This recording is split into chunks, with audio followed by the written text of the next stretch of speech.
Pemirsa masih di IDX Second Closing dan di segmen ini kami akan mengajak Anda untuk menyimak topik pilihan yang berhasil dihimpun oleh tim redaksi kami.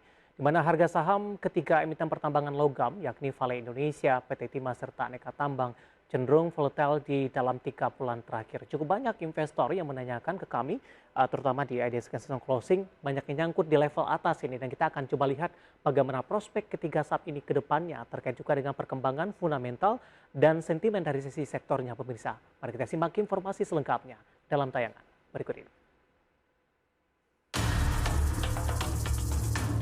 Saham tiga emiten pertambangan yakni PT Vale Indonesia Tbk, PT Timah Tbk, serta PT Aneka Tambang Tbk masih cenderung volatil sejak awal tahun hingga penutupan sesi pertama perdagangan hari ini.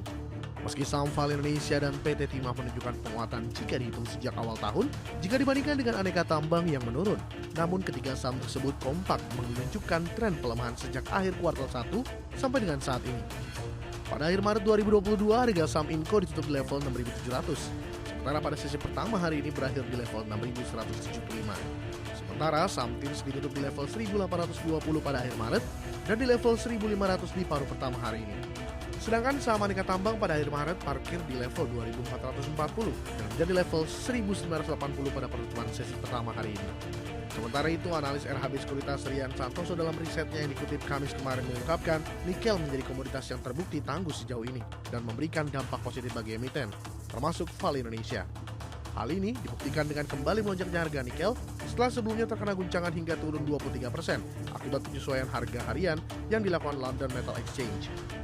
Pemulihan harga nikel ini sejalan dengan optimisme dari pemerintah Tiongkok yang menyebutkan bahwa bencana pandemi sudah dapat dikendalikan, sehingga pemerintah memutuskan untuk memangkas suku bunga pinjaman. Di sisi lain, persediaan nikel global juga masih rendah pada level 75.000 ton, dan rata-rata kebutuhan 200.000 hingga 400.000 ton. Secara terpisah, equity analis Kanaka Hita Solvera kepada IDX Channel mengatakan secara jangka panjang, ketiga saham emiten ini masih berprospek bagus. Selain itu, emiten yang sama memproduksi nikel ini juga berpotensi akan menghasilkan kinerja yang lebih baik. Hal itu mengingat kondisi ekonomi Indonesia masih cukup stabil dan pemerintahan dari industri yang mendukung kenaikan produksi dari ketiga emiten tersebut.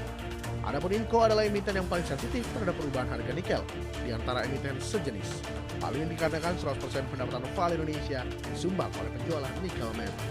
Berbagi sumber IDX Channel.